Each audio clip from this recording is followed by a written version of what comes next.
Tensions are running high in the south of Algeria, with anti-shale gas protesters bracing for a mega march on Saturday. Communication Minister accuses foreign media outlets of distorting facts and vowed harsh sanctions. Fierce fighting continues in Iraq as the army battles ISIS terror group in Tikrit.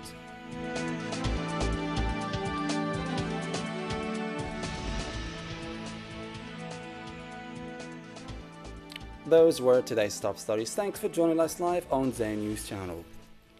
In the controversial shale gas, anti-shale gas protesters in the south of Algeria are determined to stage more marches, this time in the province of Ouargla, starting as from tomorrow, alongside opposition parties, which have stated that they will march with the local residents as a token of solidarity. Siham Saro reports.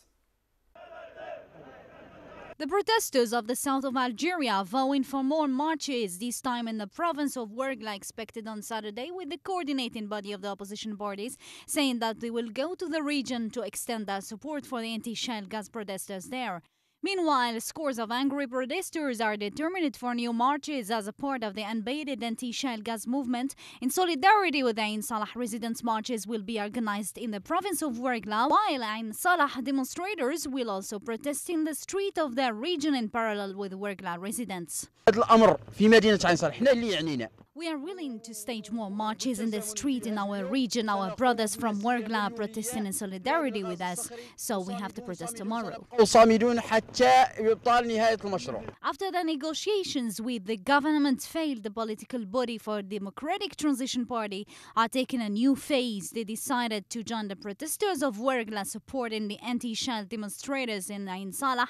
However, they have affirmed in Algiers that joining the Ain Salah demonstrators doesn't serve any political or partisan goals, that will rather get their message across via the national and international press. And if they use their political ideology on this vexed issue, how would the local residents react? We have interviewed a trainer teacher from the Education Ministry of Ain Salah region who said that if the residents discover that political parties have seized the opportunity of shale gas drilling for their pragmatist reason, they will create a trust beach they can never forgive them for. Moving on to another matter now. Communication Minister Hamid Green gave a firm and stern warning to all foreign media outlets in Algeria, warning them against unnecessary defamation and pointless criticism, which will inevitably lead the government to retrieve their accreditations. This, of course, brought the freedom of speech debate back to the national scene. Lamia Shouch has the full story. The Minister of Communication, Hamid Green, did not hesitate to address journalists and foreign media representatives, saying that their presence in Algeria depends on the way they critique the Algerian government, which, according to him, violates all rules and does not respect the fundamentals and ethics of journalism. This explains the withdrawal of the accreditation allocated to a foreign newspaper after it had slammed the Algerian government. These are the rules of the game. If you do not stop your defamatory policy, we hold the right not to renew your accreditation. We will not renew accreditation unless you behave yourselves and stop degrading and defaming. The minister's comments came in the context of a heavy controversy about the freedom of journalism and speech in the country. While the government says it is indeed open to accept all opinions and voices and takes pride in Algeria's open policies compared to neighboring countries, human rights organizations accuse it of restricting freedom of journalism and coercing political and social activists who often complain about their lack of freedom in practicing their jobs. And between all this, the gap between the two sides is widening, although their natural relationship should be complementary.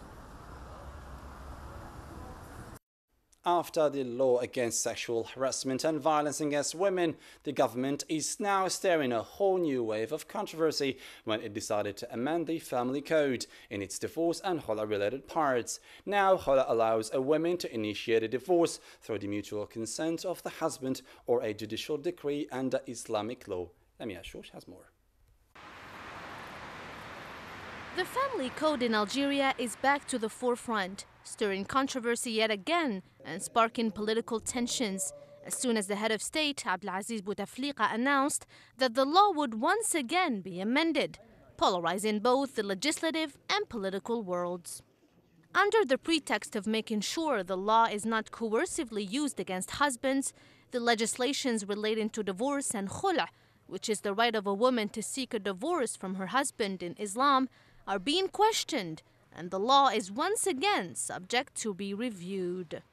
Despite the fact that the current form of the family code is the product of a hard, long labor of a whole decade, the government favored putting the law into scrutiny again before even being properly implemented, leaving the door wide open to speculations and controversy, especially by Islamist movements who did not miss the opportunity to criticize the government.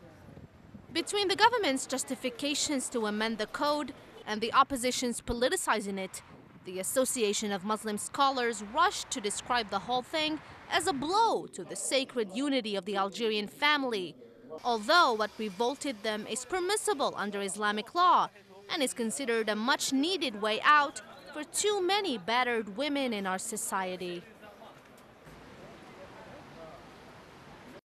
And now to raise the awareness about the importance of people with disabilities in the Algerian society and their ability to perform some activities like everyone else. Solidarity sector workers in the province of Jaffa organized sports tournament for the disabled who widely welcomed this initiative. Hintzman has the full story. The yearly celebration of the International Day of Persons with Disabilities stepped out of the norm this year in the province of Jaffa. Its organizers wanted to break the routine and take this category out of their comfort zone to playgrounds. The People of Disabled School in Jaffa is organizing a special football tournament for the hearing impaired and goalball tournament for the visual impaired in an attempt to take the children out of the school bubble. Celebrating through sports practice is an initiative aiming to grant the child with disabilities some comfort, attention, and the feeling of belonging, as well as equality with the rest of children. The participants welcomed this initiative, expressing their hopes of generalizing this concept. Thank God we're really glad. I hope this initiative will spread everywhere in the country. We have to step out of study atmosphere. People with disabilities need special care, and practicing sports is part of it, given the fact it boosts their confidence, making them challenge their handicap and as a result have a chance to succeed in life. The police forces of Tipaza in central Algeria has undertaken new strategies to fight criminals and reduce crime rate, especially drug dealers or thieves. These measures also reassure citizens as they feel safe with the presence of the law enforcement. Shakib Louishi reports. In order to fight criminals, the police of the province of Tipaza are actively on the alert, notably in some neighborhoods and regions with high crime rates. The linking road between Fouka and Bousmaïl is well known for criminal activities such as car thefts or drug transportation. Besides, this road has plenty of secondary roads that help criminals to escape in case they get caught. We are doing our best to stop criminals. For this reason, our teams try to catch them and detect any suspects during regular controls. Law enforcement's presence in this area makes citizens feel secure and safe, and cooperation between them is the key to eradicate crime or at least reduce it as much as possible. Even at night, police forces are under vigilance to intercept and stop any suspects, and of course watch over citizens who can sleep peacefully. In another story now, ambitious young hopefuls in the province of Ouargla in southern Algeria have chosen to cultivate plots of land as their primary agriculture job. They are set to challenge all the hurdles they face when doing that difficult work, notably the harsh and dry climate and the rugged ground. Don't allow this view deceive you, as these activities are land reclamations that turn this desert to agricultural green farms, though it is not an easy task. These young people took the initiative to challenge this dry climate, turning these poor lands to green heavens on earth. Some areas are really hard to cultivate. We face some problems. Sometimes the ground is too dry, poor, and not that productive. You can see these beautiful palms. They were trimmed and surrounded with wood. We're taking care of them. These are a sample of a group of youngsters from the southern province of Algeria, Ouargla, who has chosen these agricultural activities as a job. We have to get rid of these dry sticks too. Agriculture is successful here in the south when it comes to all grains, fruits and vegetables such as wheat, barley, olives and potatoes. They are available here. We just need more working force. Any agricultural product, dates, olives can grow here. For example, this year we try to grow olives and dates. We will take them to the market and be sold. In addition to fruits, watermelon, they have been all harvested here. These young people face lots of problems and challenges, such as storing and cooling the harvest. But apparently the biggest challenge they face is finding enough working force who master this job. I send a call to all Algerian young people, especially the ones who live in south of the country, to work more in the field of agriculture. It is really a prosperous job. You can earn money. This kind of farms, with such quantity and quality of production, is just the right answer to anyone who doubts the skills and capacities of young people of the South. In our regional news, the Malian movement for the liberation of Azawad will probably give its seal to the Peace and Reconciliation Agreement on Friday that was previously signed here in Algiers after 8 months of sustained negotiations led by Algeria and under the close supervision of the United Nations. The Azawad movement leaders have voiced their determination to settle the crisis now gripping northern Mali. Siham Saru reports.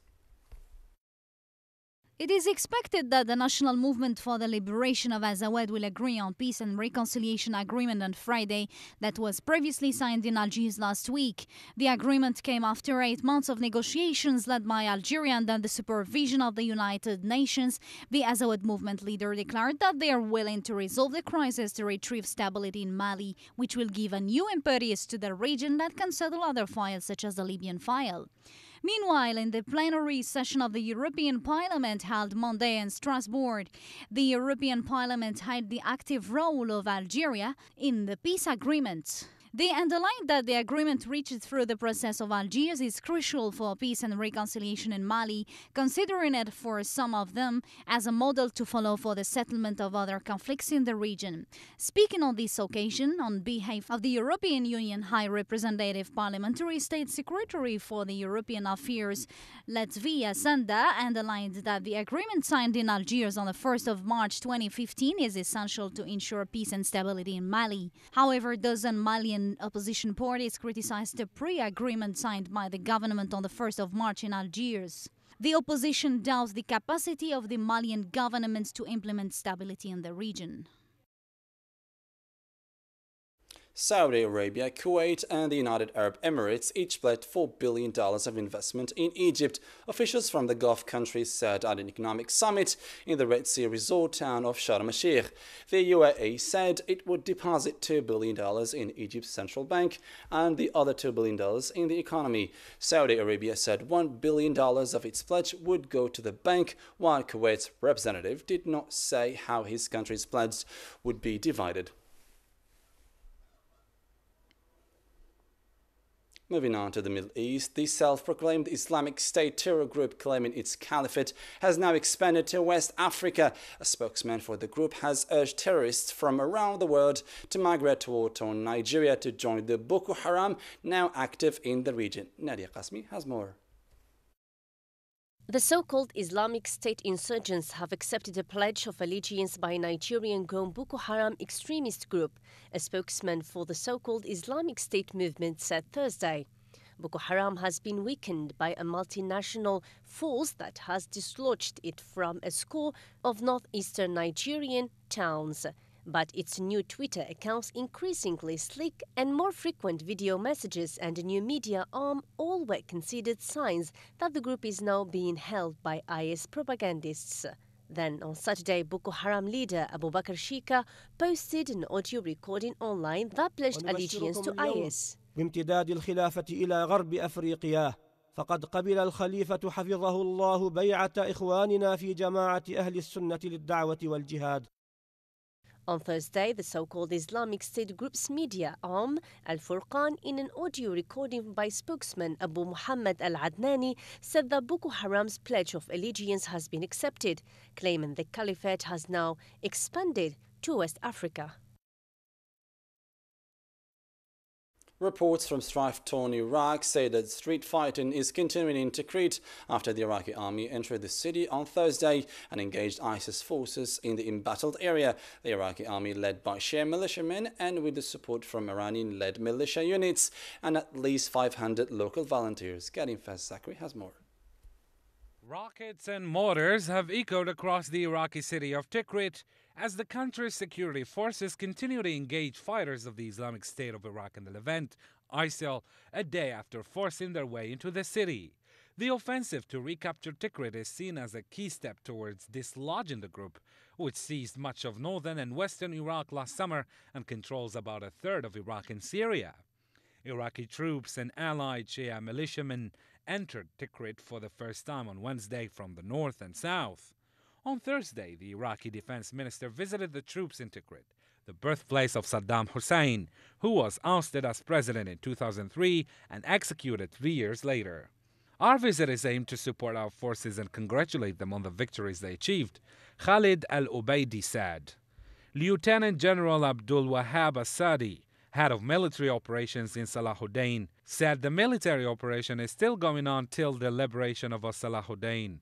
Tikrit, the capital of Salahuddin province, sits on the Tigris River about 130 kilometers north of Baghdad. Several of Saddam's palaces remain there, and supporters of the deceased president are believed to have played a key role in ISIL's seizure of the city last year. The International Monetary Fund is undergoing pressure to stump up billions of additional dollars to avert a financial crisis in Ukraine as negotiations with the Kiev government approach a critical point. Karim Faz-Zakri again. Seeking to plunge a $15 billion funding gap, Ukraine has said it will begin crucial talks with its creditors on how to restructure the conflict-torn country's debt on Friday. The move comes as part of the high-stakes IMF loan deal struck on Wednesday, which promises up to €17.5 billion over the next 4 years. The IMF stipulates that talks must end by June in order to access a $5 billion tranche from the fund. The government has already acted to initiate various cost-cutting reforms in order to receive the first €5 billion by the end of the week. The Prime Minister said that all decisions taken by the government were supported by Parliament and signed off by the President as well as their Western partners. The decisions included pension reforms, gas price hikes and amendments to the 2015 state budget. With an economy in dire straits, the money is needed to keep the country afloat, but most of the loan will be heading straight out the door, as this analyst explains. Ukraine will receive $10 billion, which will protect us from default in 2015. The IMF money cannot be used for any other cost in local currency, such as social benefits, defense. The loan deal is only there to cover the government's external obligations in foreign currency. The economy is reeling from a year of political upheaval. Central bank reserves have barely enough to cover 5 weeks of imports. With a credit lifeline, the IMF predicts the economy will grow 2% in 2016. That is, if the fragile ceasefire holds in the east. And finally, Sports Minister Mohammed Tahmini received today in Algiers the visiting Jordanian Prince Ali bin al-Hussein, who has officially filed his candidacy for the post of the President of the International Football Federation, FIFA. During the meeting, which was held at the VIP lounge of the International Airport Houari Boumediene of Algiers, the two sides discussed the different tracks offered to strengthen and diversify bilateral cooperation in sports in general and football in particular. And that was the end of our news in English. Thank you for stopping by.